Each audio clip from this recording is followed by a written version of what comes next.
Hello दोस्तों, जय श्री कृष्णा। मैं पिंकी स्वामी एक बार फिर से आप सभी का स्वागत करती हूँ मेरे यूट्यूब चैनल उन्नति इन जूलॉजी पे। आज हम, जैसे कि आपको दिख रहा होगा, पढ़ेंगे एक नया टॉपिक, नर्व इम्पल्स। दोस्तों, ये वीडियो, ये नोट्स, ये पॉइंट्स इंपॉर्टेंट है उन सभी बच्चों के लिए जो एमएससी इन जूलॉजी कर रहे हैं या फिर बीएससी इन जूलॉजी पढ़ रहे हैं। ये हमने जो आज नोट्स प्रिपेयर किए हैं, ये बीएससी और एमएससी लेवल ऑफ स्टूडेंट्स के लिए वेरी वेरी इंपॉर्टेंट नोट्स हैं।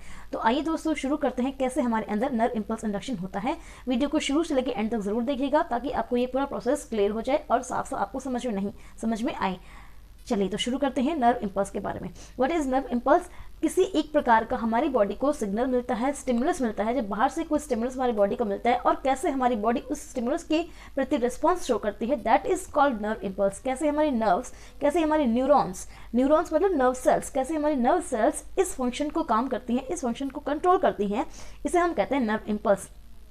तो व्हाट इज नर्व इम्पल्स? पहले हम देख लेते हैं नर्व इम्पल्स की डेफिनेशन। तो देखिए, नर्व इम्पल्स की डेफिनेशन है, it is a signal transmitted along a nerve fibre. Nerve impulse क्या है? नर्व इम्पल्स एक सिग्नल है जो ट्रांसमिट किया जाता है नर्व फाइबर के अलोंग, यानी कि नर्व सेल के अलोंग। नर्व सेल जो होती है, जिसमें सेल बॉडी, एक्सॉन और टर्मिनल 3 पार्ट होते हैं, उसमें से सिग्नल्स का जाना कैसे होता है, इसी को हम कहते हैं नर्व इम्पल्स। इसमें consist of wave of electrical depolarization and potential difference. इसमें जो होता है वो होता है इलेक्ट्रिकल डीपोलराइजेशन और पोटेंशियल डिफरेंस का क्रिएट होना। यहाँ पे एक्सॉन के बाहर और एक्सॉन के अंदर कुछ पोटेंशियल डिफरेंसेस क्रिएट होते हैं, जिनकी वजह से नर्व्स के अंदर इम्पल्स कंडक्शन होता है। ये 3 स्टेप में होता है। This occurs in 3 steps. आइए तो जानते हैं उन 3 स्टेप्स के बारे में जो नर्व इम्पल्स इंडक्शन प्रोसेस में, मैकेनिज्म में वेरी वेरी हेल्पफुल है, या कैसे नर्व इम्पल्स इंडक्शन करवाते हैं। The very first step is polarization step, the second step is depolarization step and the third step is repolarization step. तो 3 steps हैं जो क्या करवा रहे हैं, नर्व इम्पल्स को करवा रहे हैं। First step polarization. पोलराइजेशन के स्टेप में क्या होता है? पोलराइजेशन स्टेप हम उस कंडीशन को कहते हैं जब नर्व सेल पे किसी प्रकार का कोई स्टिमुलस नहीं दिया गया है, कोई इम्पल्स नहीं मूव कर रही, यानी कि जब हमारी नर्व सेल, हमारा न्यूरॉन रेस्ट कंडीशन में होता है और कोई काम नहीं कर रहा होता है, उस दौरान हमारा जो न्यूरॉन है उसकी कंडीशन पोलराइज्ड कंडीशन कहलाती है। और ये स्टेट हम पोलराइज्ड स्टेट कहते हैं। इस स्टेट को हम कहते हैं polarized state. When no impulse is transmitted, जब कोई इम्पल्स नहीं देते हैं तो इसे कहते हैं पोलराइजेशन स्टेप। इसी को हम रेस्टिंग फेज भी कहते हैं न्यूरॉन का। ये क्या कहलाती है? ये कहलाती है न्यूरॉन की रेस्टिंग फेज। इस दौरान न्यूरॉन कुछ भी नहीं कर रहा होता है और रेस्ट कर रहा होता है। इस दौरान एक्सॉन की क्या कंडीशन होती है? एक्सॉन, देखिए, न्यूरॉन जो होता है, न्यूरॉन में पहले सेल बॉडी होती है, फिर बीच का पार्ट उसका एक्सॉन कहलाता है and last part is called axon terminal. तो एक्सॉन के अंदर की और एक्सॉन के बाहर की हम बात करेंगे कि कैसा वहां पर पोटेंशियल डिफरेंस होता है। तो एक्सॉन के अंदर में नेगेटिव चार्ज ज्यादा होता है और बाहर में पॉजिटिव चार्ज ज्यादा होता है। देखिए, एक्सॉन के अंदर तो लो सोडियम आयंस होते हैं और हाई पोटेशियम आयंस होते हैं।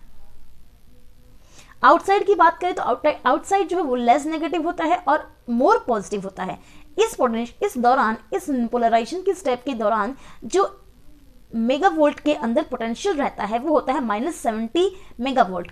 तो -70 मेगावोल्ट इस दौरान रेस्टिंग पोटेंशियल रहता है। और इस कंडीशन को जब न्यूरॉन कोई काम नहीं कर रहा होता है तो हम इसे कहते हैं रेस्टिंग फेज, पोलराइज्ड स्टेट और द कंडीशन ऑफ पोलराइजेशन। देखिए, इसका स्ट्रक्चर मैंने बनाया है, डायग्राम आपको बताया है समझाने के लिए कि ये एक्सॉन है, ये एक्सॉन के अंदर का पार्ट है और ये एक्सॉन के बाहर का पार्ट है। तो एक्सॉन के अंदर के पार्ट के अंदर आप देख सकते हैं क्या हो रहा है। हाई पोटेशियम है और लो सोडियम है, और बाहर की साइड में हाई सोडियम है और लो पोटेशियम है। इसलिए बाहर की साइड में पॉजिटिव चार्ज ज़्यादा होता है और अंदर की साइड में नेगेटिव चार्ज ज़्यादा होता है। इसी प्रकार बाहर की साइड पॉजिटिव चार्ज ज़्यादा है और अंदर की साइड नेगेटिव चार्ज ज़्यादा है। यानी कि we can say in a little summary that polarization step वो होता है जब न्यूरॉन कोई काम नहीं कर रहा होता, न्यूरॉन रेस्टिंग स्टेज में होता है। इस दौरान उसका रेस्टिंग पोटेंशियल -70 MV होता है और इनसाइड में मोर नेगेटिव चार्ज होते हैं एंड आउटसाइड में मोर पॉजिटिव चार्ज होते हैं। This is the important thing for the step polarization. अब बात करते हैं सेकंड स्टेप की, that is the depolarization step. Depolarization second step of nerve impulse conduction होता है। इस डीपोलराइजेशन के स्टेप में क्या होता है कि किसी प्रकार का स्टिमुलस दिया गया हमारी नर्व को। जब न्यूरॉन को एक स्टिमुलस प्रोवाइड किया गया तो न्यूरॉन ने ये जो अभी जो हमने केमिकल नेचर देखा कि अंदर साइड में क्या है, पॉजिटिव कम है और बाहर साइड में पॉजिटिव ज़्यादा है, यही चीज़ चेंज हो जाती है जब उसको कोई स्टिमुलस मिलता है। यानी कि when stimulus is given impulse is initiated, तो स्टिमुलस की वजह से कोई इम्पल्स बनेगा, कोई इम्पल्स इनिशिएट होगा और ये इम्पल्स चेंज कर देगा मेम्ब्रेन की पोटेंशियल को। तो क्या होगा, कैसे होगा ये चीज़, क्योंकि उस इम्पल्स की वजह से सोडियम चैनल्स ओपन हो जाएंगे। क्या हो जाएंगे, सोडियम चैनल्स ओपन हो जाएंगे और आउटसाइड से जो सोडियम बाहर की तरफ ज़्यादा थे वो सोडियम बाहर से अब अंदर की तरफ मूव करना शुरू कर देंगे, आउटसाइड से वो अंदर की तरफ आ जाएंगे। एक्सॉन के अंदर सोडियम एंट्री हो जाएगी because of opening of sodium channels because of the stimulus और इम्पल्स गिवन। चलिए नेक्स्ट क्या होता है, इसके वजह से सोडियम आयंस के अंदर आने की वजह से क्या होता है, एक्सोप्लाज्म पॉजिटिवली चार्ज हो जाती है अंदर से और बाहर के साइड में अब नेगेटिव चार्ज होता है। यानी कि we can say that this is the second step and this is just the opposite of the first step. First step में बाहर पॉजिटिव जा रहे थे, अंदर नेगेटिव जा रहे थे। अब इस स्टेप में सोडियम आयंस अंदर आ गए हैं, इसीलिए इसी वजह से बाहर तो नेगेटिव ज़्यादा हो गया और अंदर सोडियम ज़्यादा हो गया, यानी बाहर नेगेटिव ज़्यादा हो गया और अंदर पॉजिटिव ज़्यादा हो गया है। यानी कि हमने क्या देखा, यहाँ पे हमने ऑपोजिट कंडीशन देखी फर्स्ट स्टेप की, इसीलिए इस कंडीशन को, इस स्टेप को हम कहते हैं डीपोलराइजेशन स्टेप या फिर इसी को कहते हैं एक्शन पोटेंशियल। यही है वो एक्शन कि हमारे अंदर पोटेंशियल जनरेट हुआ है और इसमें हमारे न्यूरॉन ने एक एक्शन शो किया है। एक्शन कैसे शो किया है, इसने एक पोटेंशियल डिफरेंस क्रिएट किया है जो -70 MV से अब आ चुका है +30 MV। और यहाँ पर एक्सॉन कैसा होता है, इस डीपोलराइज्ड स्टेट में एक्सॉन इनसाइड से, देखिए इनसाइड से लेस नेगेटिव हो गया है, यानी कि इनसाइड में तो अभी मोर पॉजिटिव हो गया है, जो कि पहले आपने देखा होगा इनसाइड में ये लेस नेगेटिव था, इनसाइड में ये मोर नेगेटिव था और आउटसाइड में ये मोर पॉजिटिव था। अभी इनसाइड में मोर पॉजिटिव हो गया है और आउटसाइड में लेस पॉजिटिव हो गया है और मोर नेगेटिव हो गया है। तो यानी कि you can say that this is the reverse step of the first step. अब देखिए इसका स्ट्रक्चर, देखिए इसका डायग्राम देखिए कि सोडियम चैनल्स ओपन होने की वजह से, ओके, सोडियम चैनल्स ओपन होने की वजह से जो सोडियम बाहर ज़्यादा थे वो अंदर आ गए हैं, ये सोडियम बाहर ज़्यादा थे ये अंदर आ गए हैं और अंदर आने की वजह से इन्होंने क्या करा है, हाई K+ जो हाई Na+ जो बाहर ज़्यादा था उसको अब अंदर हाई Na+ कर दिया है, अंदर हाई Na+ हो गया है और लो K+ हो गया है। इसी प्रकार आउटसाइड बाहर की बात करें हम तो हाई K+ हो गया है और लो Na+ हो गया, यानी कि you can say that this is just the reverse of the first step we have seen right now. अभी जो हमने फर्स्ट स्टेप देखा था उसका जस्ट रिवर्स हुआ है ये, इसीलिए इसको हम डीपोलराइज्ड स्टेट या डीपोलराइजेशन स्टेप कहते हैं। समझ में आया दोस्तों? देखिए पोलराइजेशन का जस्ट रिवर्स होता है डीपोलराइजेशन। पोलराइजेशन में रेस्टिंग फेज में था अपना न्यूरॉन, लेकिन डीपोलराइजेशन में एक स्टिमुलस मिला, स्टिमुलस की वजह से इम्पल्स जनरेट हुआ, इम्पल्स ने पोटेंशियल डिफरेंस क्रिएट करवाया because of the opening of the sodium channels. तो ये हो गया second step of nerve impulse. अब चलते हैं, मूव ऑन करते हैं for the third step, that is repolarisation. Repolarisation होता है थर्ड स्टेप और इस स्टेप में क्या होता है, देखिए इस स्टेप में जब हमने देखा कि एक स्टेप पर एक जगह पर डिपोलराइजेशन हो चुका है तो अब क्या होगा, उस जगह पर सोडियम कंसंट्रेशन हमने क्या देखा सेकंड स्टेप में हमने ये देखा कि सोडियम आयंस इनसाइड मूव कर गए हैं चैनल्स ओपन होने की वजह से। अब थर्ड स्टेप में सोडियम आयंस एक्सॉन के अंदर कंसंट्रेशन बढ़ा देंगे। जब बहुत सारे सोडियम आयंस अंदर मूव करेंगे तो ऑब्वियसली उनकी कंसंट्रेशन इनसाइड में बढ़ जाएगी और जब इनकी कंसंट्रेशन अंदर बढ़ जाएगी तो क्या होगा, बाहर से सोडियम चैनल्स बंद हो जाएंगे और सोडियम चैनल्स के बंद होने की वजह से और सोडियम एक्सोप्लाज्म में या फिर एक्सॉन के अंदर नहीं आ पाएंगे।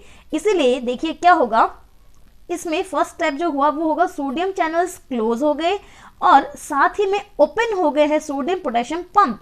सोडियम पोटेशियम पंप जो एटीपी डिपेंडेंट होते हैं, एटीपी के वजह से ही काम करते हैं, एटीपी के निर्भर होते हैं काम करने के लिए, ये सोडियम पोटेशियम पंप अब ओपन हो जाते हैं और ये क्या करते हैं, ये सोडियम को आउटसाइड में लेके जाते हैं और K+ को, पोटेशियम को अंदर लेकर आते हैं।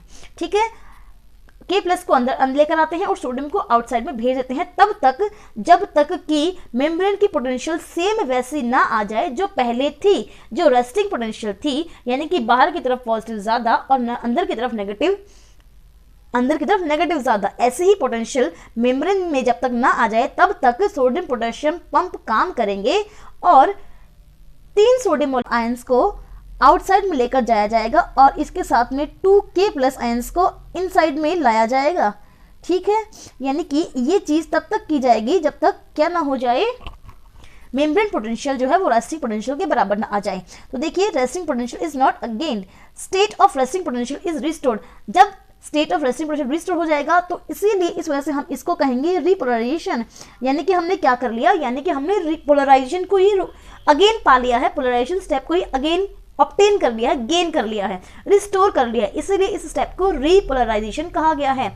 इसमें न्यूरॉन फिर से वैसा ही हो चुका है जैसा वो पहले था, जैसा वो पहले था, मतलब जैसा वो पोलराइजेशन स्टेट के दौरान था। यानी कि आप देखिए, सोडियम जो है वो पंप आउट हो गए हैं और पोटेशियम जो है वो पंप इन हो गए हैं because of the sodium potassium pump. और अगेन हमारे पास हाई Na बाहर के साइड मिल चुके हैं और हाई K+ अंदर के साइड मिल चुके हैं। इसे हम कहेंगे रेस्टिंग पोलराइज्ड मेम्ब्रेन और इस स्टेप को कहेंगे repolarisation.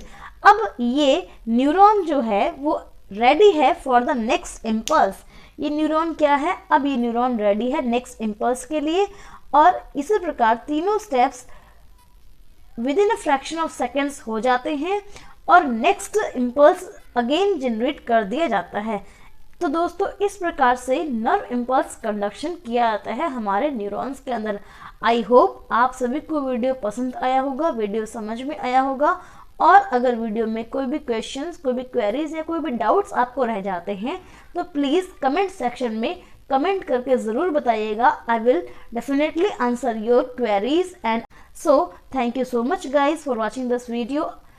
Please like, share and subscribe my channel for new upcoming videos like this in zoology subject. And दोस्तों, टॉपिक इम्पोर्टेंट लगा हो, अच्छा लगा हो, वीडियो समझ में आया हो तो अपने दोस्तों को, अपने क्लासमेट्स को और अपने फ्रेंड्स को ज़रूर से शेयर कीजिएगा। Thank you so much guys अपना टाइम देने के लिए।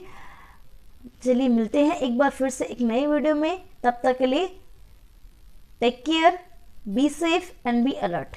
Thank you so much guys.